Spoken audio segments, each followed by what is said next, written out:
The shocking murder of Roger Ackroyd. A twisted mystery unfolds. Hook. A man is murdered in cold blood. But the shocking truth isn't what you expect. Who did it? And why is the answer so chilling? Stay with us till the end, because this mystery will haunt you long after the screen goes dark. The clock ticked, its sound piercing the silence. Roger Ackroyd sat alone in his study. The lamp cast strange shadows on the walls. The faint scent of brandy lingered in the air. He looked at the letter in his hand. His eyes narrowed. Something was off. The room felt colder, despite the fire crackling in the hearth. He set the letter down slowly, his fingers trembling. A sudden chill swept over him. There was a noise, a faint rustling. A breath caught in his throat.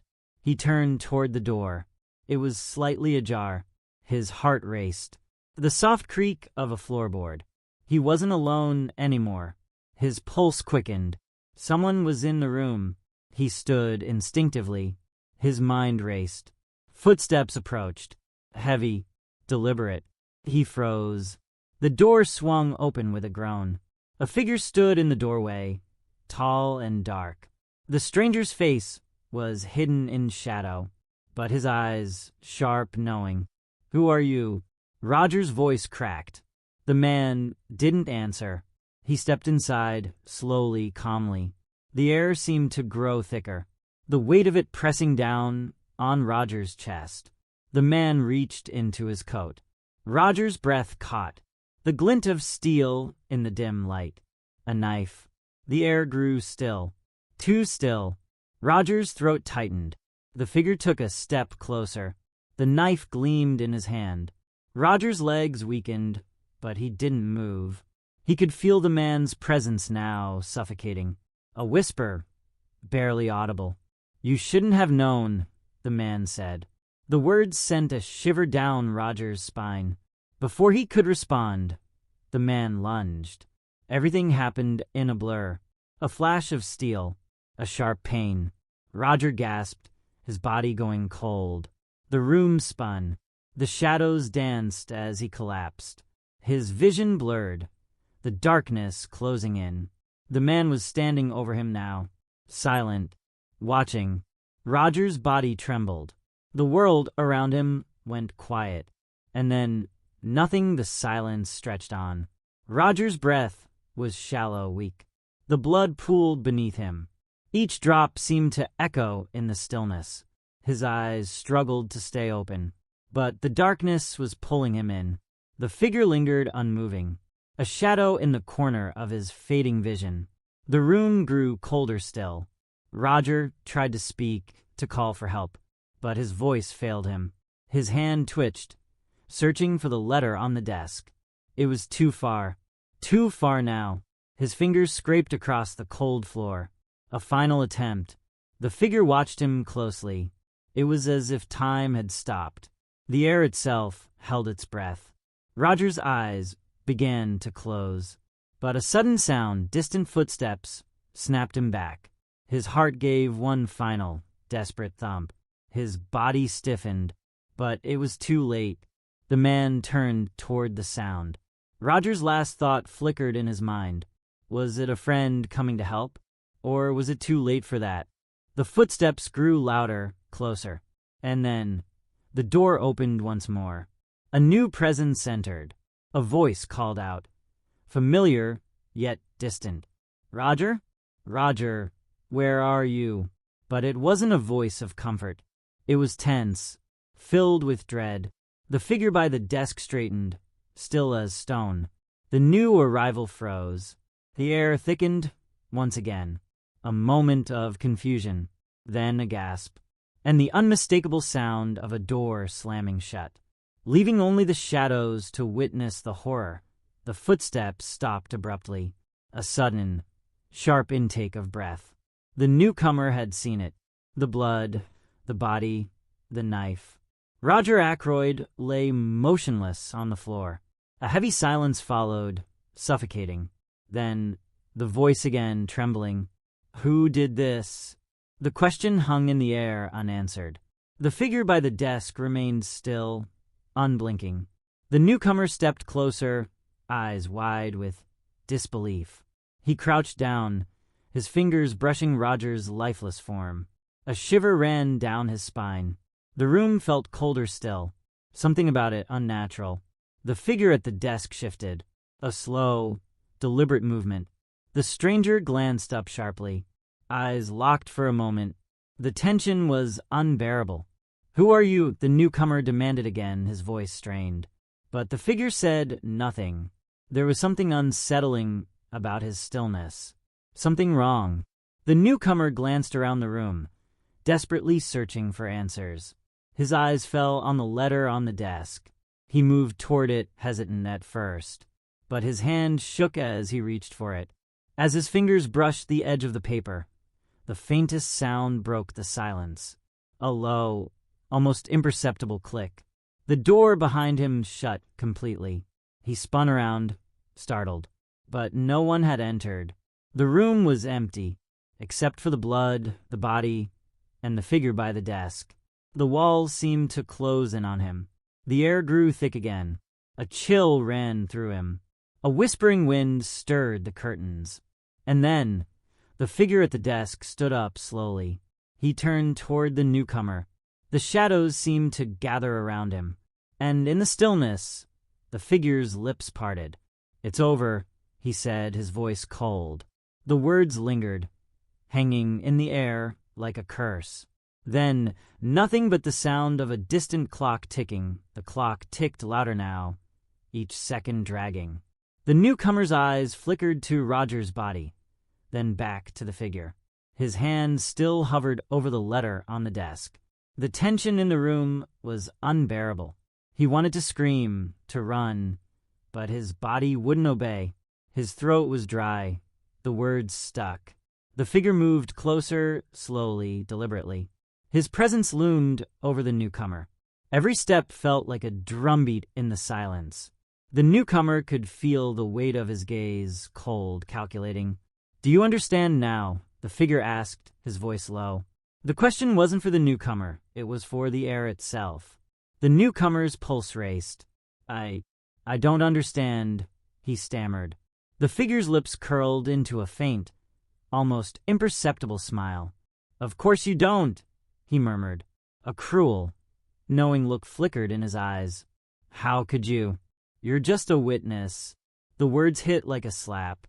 The newcomer recoiled, his stomach churning. A shift in the atmosphere, a movement in the shadows. The figure turned to the body on the floor, looking down at it. A moment of silence passed. Then he turned back to the newcomer. "Everything is as it should be," he said. The tone was final. The air seemed to freeze. The newcomer swallowed hard, his mind spinning.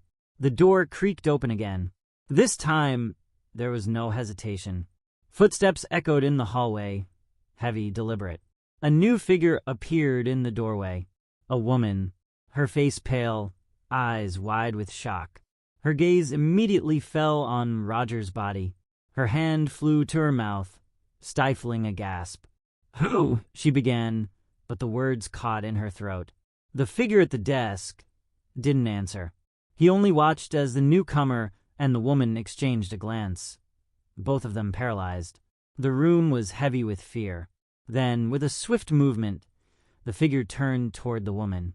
"I told you," he said, his voice cold and final.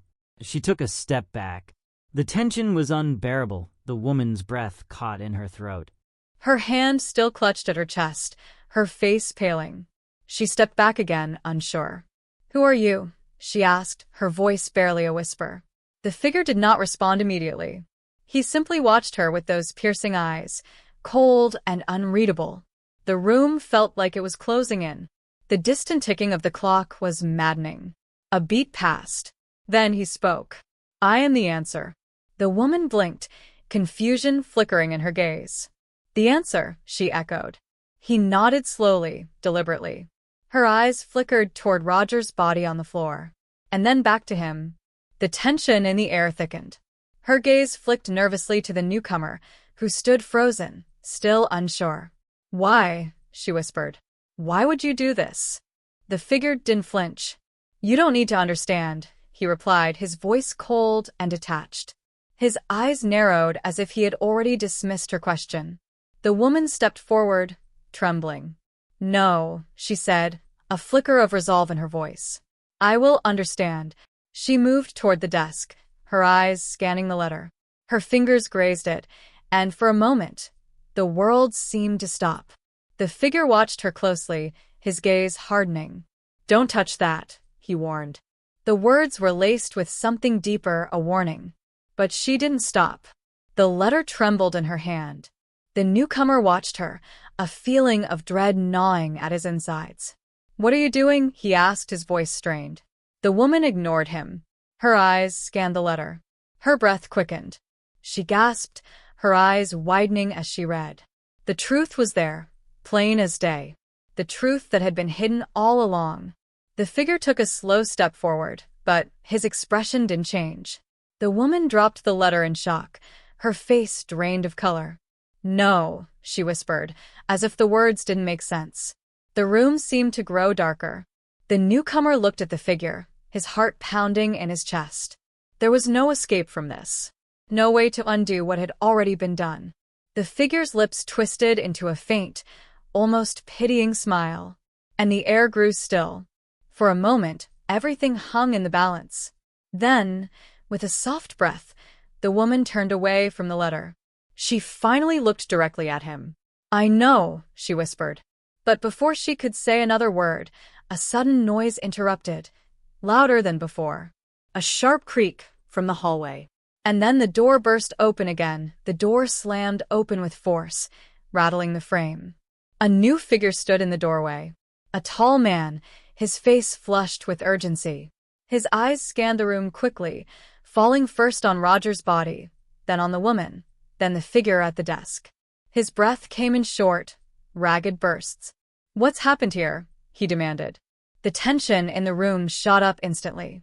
The woman's eyes darted to the newcomer, and her lips parted, but no words came. The figure at the desk remained silent. He simply watched. The man's gaze flickered to the body, then to the letter that had been carelessly discarded on the desk. His brow furrowed. He took a step forward. What's this? What's going on? The urgency in his voice grew.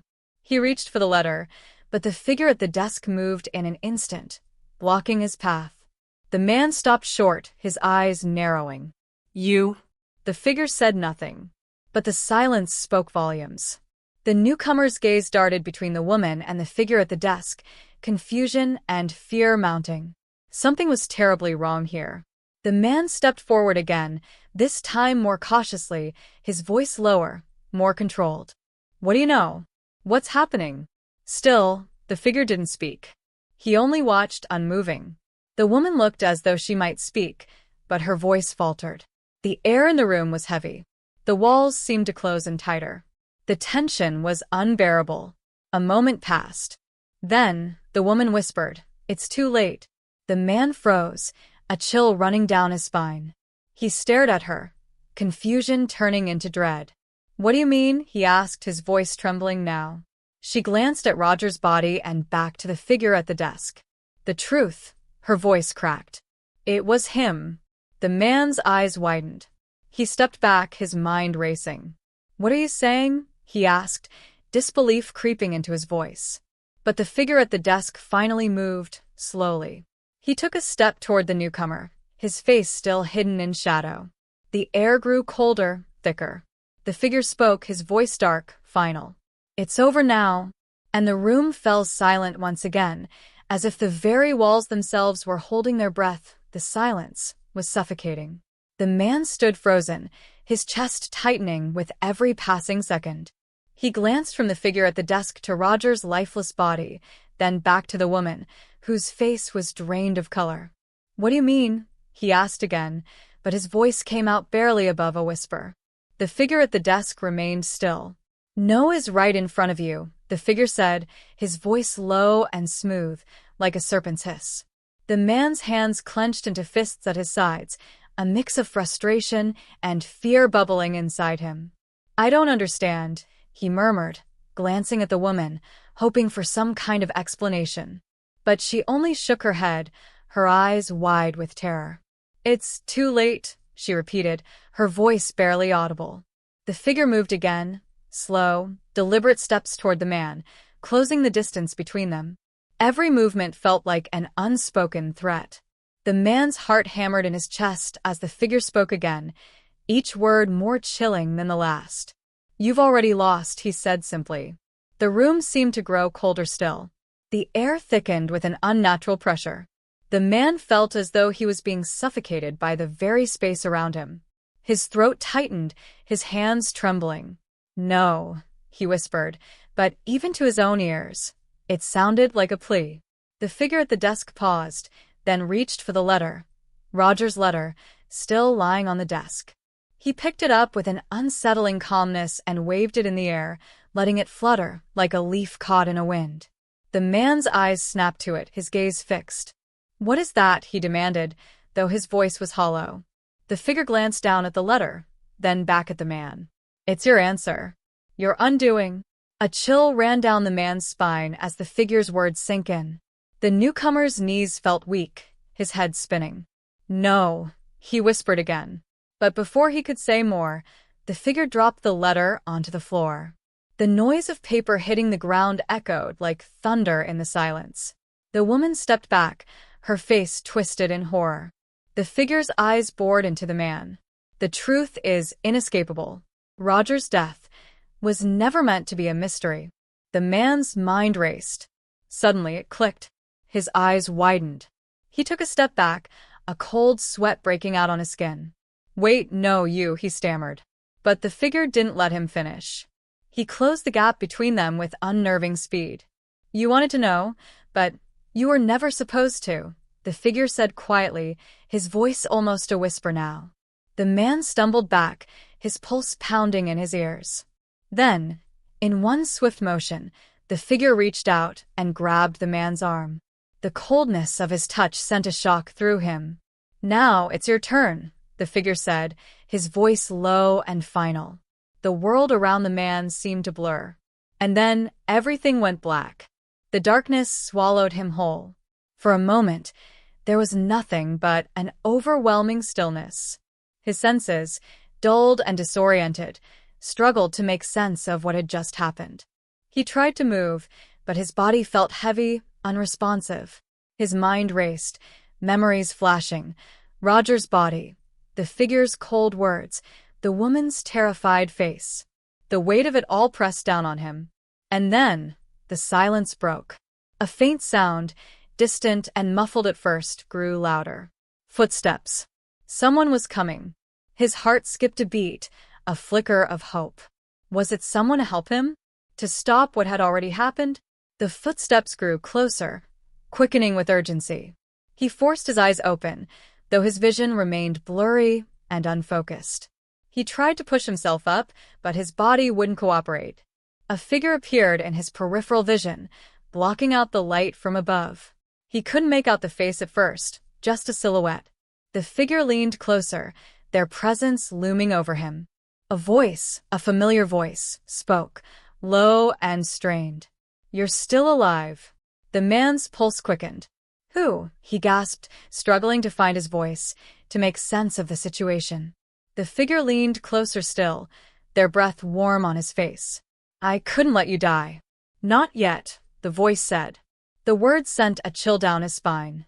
The figure's face came into view, sharp, familiar features, but twisted with something darker now. It was the woman. Her eyes, once filled with fear, now held something else, something cold. "Why?" the man croaked, his voice weak, barely a whisper. Her lips curled into a faint smile, one that didn't reach her eyes. "Because, you see," she said softly, her tone like a blade, "I was always meant to be the last one standing." Her fingers dug into his arm, tightening with unnatural strength. His breath caught in his throat, panic flooding his veins. She looked at him with a detached calmness. "You were never supposed to find out." Everything around him seemed to fade, the edges of his vision blurring. The last thing he heard before the world went completely dark was her voice, cold and final. "It's too late." The darkness closed in again. This time, There was no flicker of light, no fading edges. Only the suffocating weight of the void. His body felt like it had been ripped from him, leaving nothing but a hollow shell. A faint whisper lingered in his ears, her voice still echoing in the depths of his mind. "It's too late." The words spun, weaving through the blackness, taunting him. The cold that had settled around him deepened, suffocating, relentless. Then a sudden shift. A sharp sound, like glass breaking or a door slamming shut. His eyes snapped open. But the world around him was different now. The familiar walls of the study were gone, replaced by something darker. Something wrong. The air was thick, heavy, as if it had been trapped for years. He tried to move, but his limbs felt sluggish, unresponsive, as though he were encased in something cold and unyielding. Panic clawed at his throat. What had happened? Where was he? The silence was overwhelming. No ticking clock. No faint rustle of wind. Just an endless void. His breaths quickened, the weight of the realization pressing in. He wasn't alone. A presence lingered just beyond his reach, like a shadow watching him, waiting. He strained his eyes, searching the inky blackness for any sign of movement. And then slowly he saw it. A figure, outlined in the faintest light, standing motionless in the distance. The figure was tall, impossibly still. His heart hammered against his ribs as his eyes locked onto it. He couldn't make out its face, only the shape, the silhouette. It moved. No sound, just the subtle shift of air. The figure's movements were slow, deliberate. A step forward, then another. His throat went dry. The figure reached out, but not toward him. It stopped a mere inch from the edge where he lay. And in that moment he knew. He wasn't going to wake up. Not from this. The figure didn't speak. It didn't need to. The man's breath hitched, a cold sweat breaking out over his skin as he realized the truth. There was no escape. And somewhere in the distance, the sound of a clock began to tick. The silence stretched on, thick and suffocating. The air seemed to hum with a quiet tension. The figure before him had not moved, standing like a shadow at the edge of his fading consciousness. The man's body felt heavy, as though it no longer belonged to him. He could not feel his limbs, nor could he push away the crushing weight that seemed to hold him in place. His breath came in shallow gasps, struggling to fill his lungs. Everything around him was dark, impossible to navigate. The figure didn't speak. It didn't need to. He could feel its presence more acutely than anything else, as if it were not just a body standing in front of him, but an embodiment of the room itself, pressing down on him. A faint noise stirred the air, barely audible, like the flutter of a moth's wings. And then the figure began to move. Slowly, methodically. With each step, the room seemed to tilt, the ground beneath him shifting, as if reality itself was unsteady. His heart raced, but there was no escape. His eyes strained in the darkness, but there was no way to avoid the inevitable. Closer, closer. The figure reached down, its cold fingers brushing his forehead. The touch was like ice. It sent a shiver through his entire being, freezing him in place. "Why?" he managed to croak, the words scraping through his parched throat. A faint breath of air, was it a sigh, drifted toward him. The figure bent down, bringing its face closer to his. And then, the voice, a voice that was not unfamiliar, yet laced with something terrifying. It was always meant to end this way. The words slithered through his mind, each syllable like a dagger. His body shuddered, but he could do nothing to stop it. He had no power here. The figure's eyes, cold, lifeless, gazed into his soul. And then, as if the very darkness itself had swallowed him whole, the light dimmed further. The sound of the clock's ticking grew louder, faster. Each tick a death knell. The last breath he ever drew was heavy with the knowledge of his fate. And then, there was only silence. The silence settled over him, thick and suffocating, like the end of a dream. His body, heavy with exhaustion, felt as though it was no longer his own. The figure in the dark had vanished, leaving only the echo of its cold presence. The room was still. No footsteps, no ticking clock. Just the faint pulse of his heartbeat in the oppressive quiet. Time seemed to stretch endlessly. He could still feel the weight of the figure's gaze upon him, the words that had been spoken, those chilling final words. It was always meant to end this way. But now there was nothing. No answers. No explanations. Just the darkness. He wanted to move. To rise. But his limbs remained heavy, as though bound by invisible chains. Was it truly over? A sense of finality washed over him. This was how it would end. Not with the grand reveal of some twisted plot or dramatic confrontation, but with an unremarkable quiet, as if the world had already turned its page on him. For the first time in what felt like an eternity, he closed his eyes, allowing the stillness to envelop him.